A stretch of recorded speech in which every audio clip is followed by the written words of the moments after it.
Salut à tous, bienvenue sur InsideEVs.fr. Aujourd'hui, un test du break qui est juste derrière moi, le tout premier break 100% électrique. Il est signé MG, il s'appelle MG5. Il rejoint la gamme des véhicules électriques de MG avec le ZS et le Marvel Air que nous avions déjà essayé sur InsideEVs. On va en prendre le volant dans quelques instants, mais tout d'abord, on commence par quelques chiffres clés de ce modèle.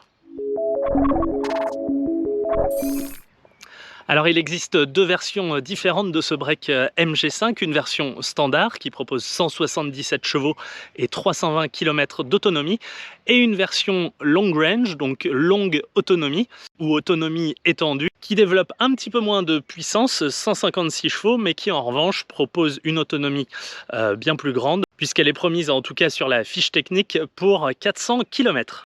Alors c'est justement la version que nous allons essayer aujourd'hui pour ce test entre Paris, enfin Rambouillet et Rennes. Nous sommes partis de Paris un petit peu avant. Je vous montrerai ça à l'intérieur de la voiture avec les premières données de consommation. Le modèle a une batterie de 61,1 kWh. Le 0 à 100 km/h évidemment n'est pas un foudre de guerre, 8,3 secondes. Bon, c'est quand même pas trop mal pour un véhicule comme ça. Et la vitesse de pointe est donnée pour 185 km/h.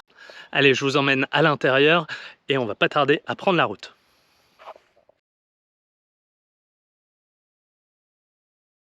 J'ai déjà parcouru un petit peu plus de 50 km depuis mon départ de chez MG Motor à Courbevoie, donc juste à côté de la Défense, juste à côté de Paris. La voiture était à 100% en partant et l'autonomie donnée était pour 400 km presque tout pile. Désormais, donc on a déjà fait un peu plus de 50 km, elle est donnée pour 329 km. Donc elle a fondu un petit peu plus rapidement qu'on ne le pensait. Mais en revanche, c'est vrai que les dernières conditions de circulation étaient plutôt mauvaises. Et on est arrivé à 340 km, ce qui prenait bien compte des 50 km parcourus. Et comme là, les derniers kilomètres, on consommait un petit peu plus, elle est redescendue à 329 km. Alors on verra, peut-être qu'elle remontera un petit peu quand je reprendrai la route. En tout cas, mon trajet est déjà programmé vers Rennes. 310 km, 2h38 de route. Pour le moment, le système ne nous donne pas d'arrêt pour recharger sur la route. Il y a plusieurs bornes Unity au pire si vraiment l'autonomie ne suffit pas pour aller jusqu'au bout. Mais pour le moment, sur le papier, on a 329 km d'autonomie, 310 km pour aller à Rennes. On commence à savoir qu'en roulant sur l'autoroute, eh ben, ça risque de descendre un petit peu plus vite que prévu. Donc on va voir où on devra s'arrêter. Et ce sera surtout l'occasion, évidemment, de tester une borne de recharge rapide sur ce véhicule qui peut prendre jusqu'à 83 kW de puissance de charge. Donc ça aussi, on le testera sur la route. Comme vous pouvez le voir sur ce menu, 86%, 329 km, voilà ce que nous donne la voiture pour le moment pour pouvoir continuer ce trajet. Allez, c'est parti, direction Rennes, on prend la route.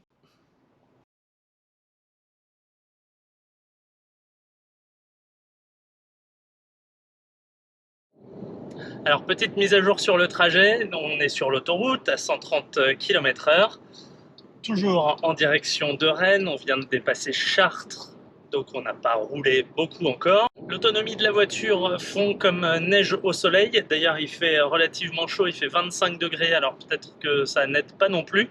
C'est que les voitures électriques n'aiment ni trop le froid ni trop le chaud.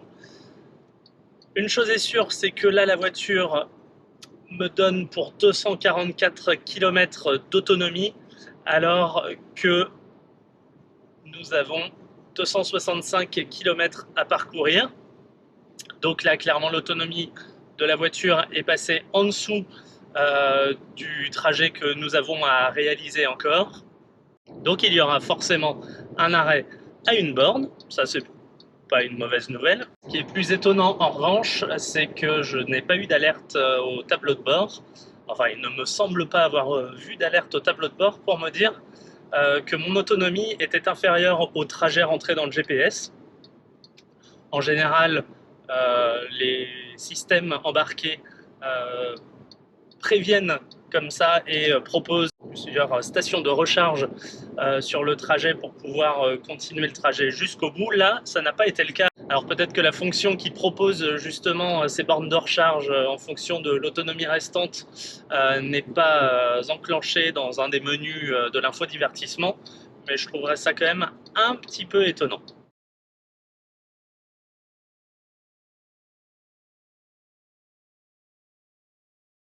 Bon, alors il y a bien un menu dans la navigation qui permet de voir sur une carte l'autonomie restante et jusqu'où peut rayonner la voiture en fonction de l'autonomie qu'elle garde.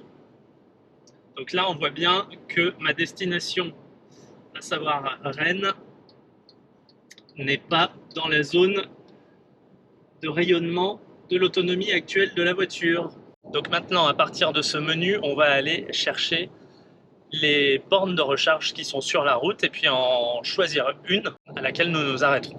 Juste un petit point là sur la consommation en temps réel de la voiture, notamment sur autoroute et depuis notre départ tout à l'heure. Donc là, il s'agit du trajet en cours, donc 128 km réalisés depuis qu'on a pris la voiture. On est à 63 km/h de moyenne et une moyenne de consommation de 18,6 kWh au 100 km. Je change le menu.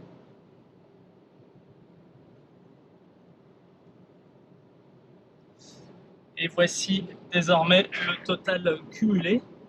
Alors là, j'avais remis à zéro en arrivant sur l'autoroute. On est à 120 km/h de vitesse moyenne, 62 km réalisés et 22,7 kWh au 100 km. Donc vous voyez, sur autoroute, on est plutôt à une moyenne de 22,7-23 kWh au 100 km. Alors, autre petit exercice intéressant sur la consommation, nous sommes à 135 km de notre trajet et 177 km d'autonomie restante. Et donc là, on va regarder en 10 km réels sur la route combien d'autonomie part au niveau de la voiture.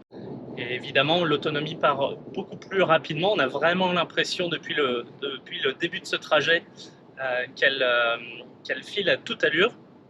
Donc on va voir dans 10 km, quand mon compteur kilométrique sera à 145 km parcourus, à combien de kilomètres effectifs d'autonomie nous serons.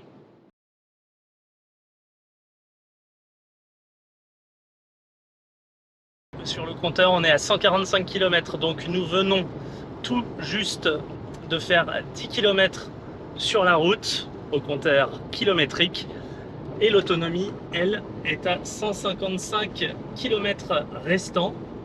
Donc si l'on fait le calcul, ces 10 km effectifs sur la route nous auront coûté 22 km d'autonomie sur ce qui est affiché dans la voiture. Faut-il en déduire que les 150 km restants affichés par la voiture ne feront que 75 km effectifs? J'espère pas, mais on va voir ça. Alors je confirme qu'il y a bien un menu dans la navigation dans lequel on peut aller chercher les stations de recharge qui sont sur le trajet. Et donc j'ai choisi la mienne, parce que vu la vitesse à laquelle file l'autonomie affichée de la voiture, j'ai préféré faire une halte peut-être un petit peu plus tôt que je ne l'aurais souhaité, sachant que depuis tout à l'heure, je roule à 130 km/h au régulateur. Comme vous pouvez le voir, c'est une borne Unity un petit peu avant Le Mans, donc il nous reste 15 km pour l'atteindre et puis nous allons recharger.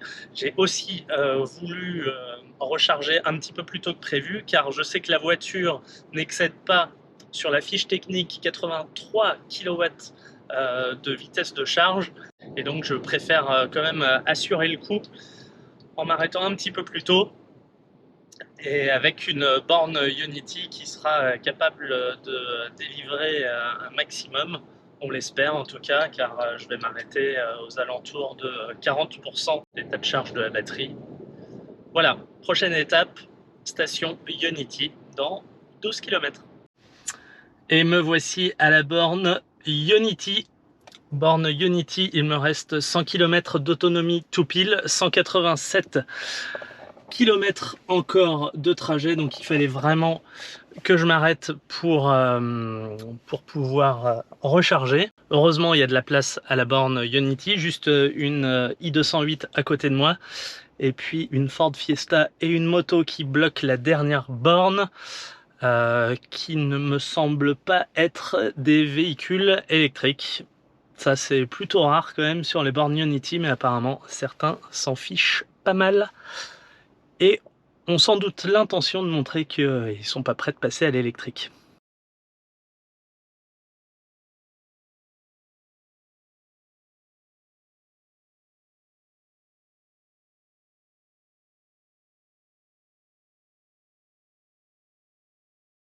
Bon, alors la bonne nouvelle, c'est que j'ai mis en charge la voiture et que très rapidement, la borne Ionity m'indique qu'on est monté à 90 kW de vitesse de charge. Donc c'est plutôt un peu plus que ce que je pensais, c'est même un peu mieux que ce qui est indiqué sur la fiche technique. Ce qui veut dire que normalement, on va recharger un tout petit peu plus vite que prévu. Donc ça, c'est vraiment une bonne nouvelle. Et alors, voyons à l'intérieur comment ça s'affiche pendant les recharges. Pour le moment, rien. Hop, voilà comment ça s'affiche. Donc là, ça nous dit qu'on a un temps de charge restant de 38 minutes. Sans doute si on veut remonter jusqu'à 100%. Petite mise à jour, donc là ça fait 26 minutes que je suis arrêté, je suis remonté à 85% d'autonomie. J'ai récupéré 28 kWh et là on est à 35 kW de vitesse de recharge. On est vraiment beaucoup descendu, donc là c'est le moment de repartir, ça sert à rien que j'attende plus longtemps, donc je vais stopper la charge.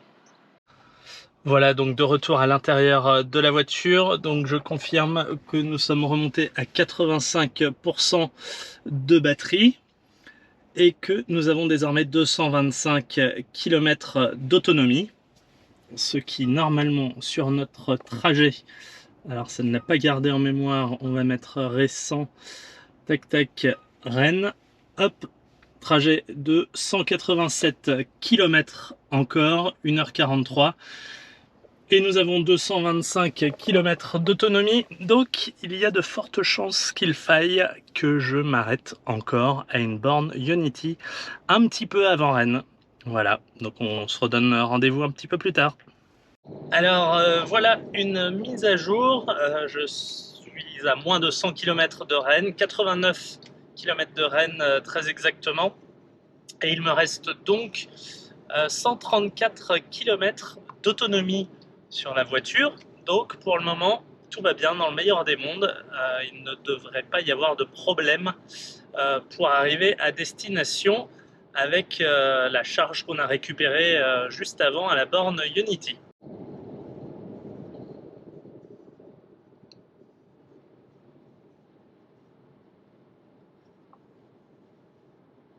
Alors il y a bien une borne Ionity dans quelques kilomètres qui se présente, mais j'ai choisi de ne pas y aller.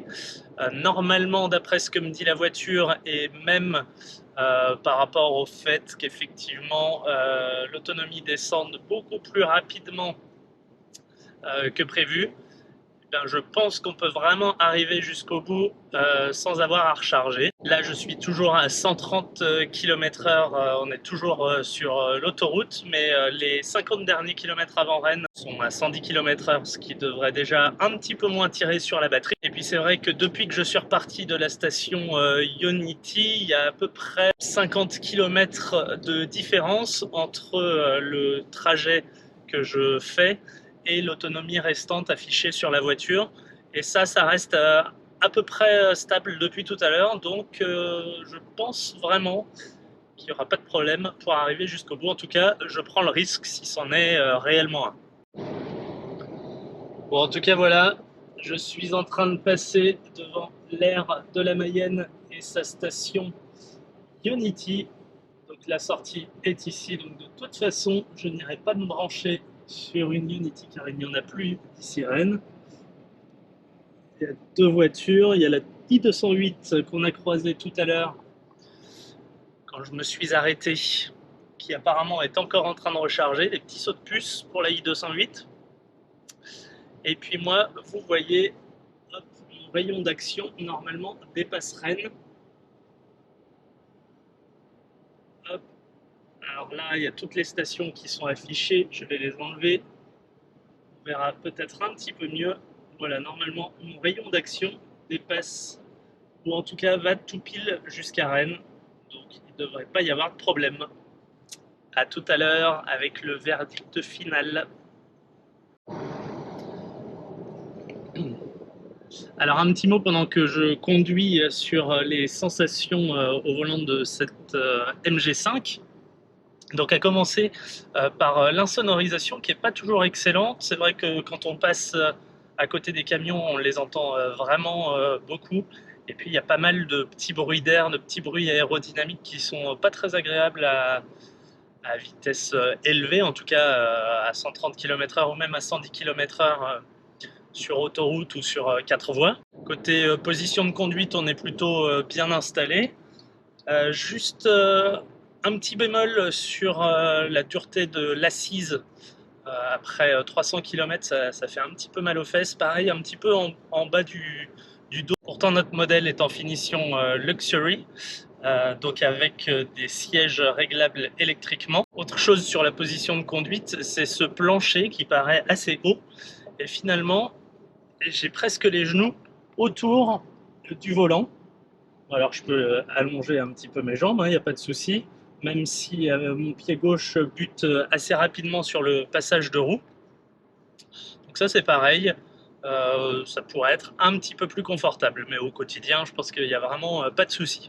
Un mot aussi sur les aides à la conduite, puisque j'ai fait quasiment tout le trajet sur autoroute à l'aide du régulateur adaptatif de vitesse, donc il est très doux, très agréable à utiliser, et c'est vrai que quand on arrive derrière un véhicule qui a une vitesse un petit peu moindre, c'est assez doux, on ne se rend pas forcément compte tout de suite si on n'a pas le nez sur le compteur que la voiture a ralenti au fur et à mesure. Un régulateur de vitesse qui peut être accouplé également au maintien dans la voie, et donc ça je l'ai utilisé aussi un petit peu.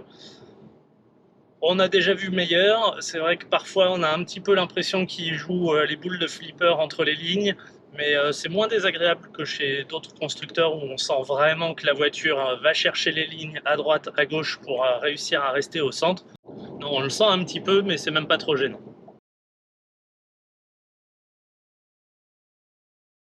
Et me voici arrivé à Rennes, dans le parking dans lequel je vais recharger.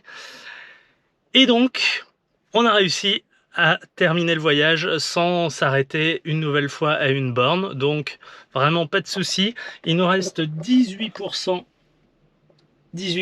de batterie et 60 km environ d'autonomie prédictive. Donc ça, vraiment les 110 km/h, les 50 derniers kilomètres à 110 km/h, puis après la ville, ont vraiment fait du bien à l'autonomie prédictive donnée par la voiture. Parce que c'est vrai qu'à 130 km/h, sur notre première partie de voyage, étonnamment, eh bien, l'autonomie est baissée très très vite, beaucoup plus vite que le kilométrage réel. Et donc, c'est pas qu'on se soit fait une petite frayeur, mais c'est vrai qu'on préférait quand même prendre des dispositions pour être sûr de ne pas aller jusqu'à la panne. Voilà, donc un petit coup d'œil sur les données de voyage. Donc 361 km, 78 km/h de vitesse moyenne et 19,9 kWh au 100 km. Donc tout pile sous les 20 kWh au 100 km. Et sur autoroute, on était quand même un petit peu au-delà, plutôt vers 22-23 kWh au 100 km. Bon, le bilan de ce voyage dans ce break MG5, c'est qu'on se sera quand même fait une petite frayeur avec l'autonomie qui fondait comme neige au soleil. Finalement, on aura fait un seul arrêt, 35 minutes sur les 350 km de voyage. Donc c'est pas non plus énorme. Et on aura récupéré largement de quoi aller jusqu'au bout, puisqu'il en reste un tout petit peu moins de 20%. Voilà, je viens de brancher la voiture sur secteur à l'avant. C'est vrai qu'après le voyage, c'est pas très agréable d'ouvrir la trappe parce qu'il y a plein de moustiques collés à l'avant, ce qui n'est évidemment pas le cas d'une trappe sur le côté à l'arrière. Bon voilà, ça c'est pour la petite anecdote, c'est pas bien grave. Donc j'ai branché la voiture sur secteur avec le câble type 2. Et donc là, on est à 18%, 60 km d'autonomie, et ça me dit que la voiture sera chargée dans 17 heures. Donc c'est parti. Une bonne nuit à charger. Et puis ce sera reparti pour d'autres aventures. Merci à tous de nous avoir suivis sur Inside EVs et à très bientôt pour de nouveaux essais. Ciao.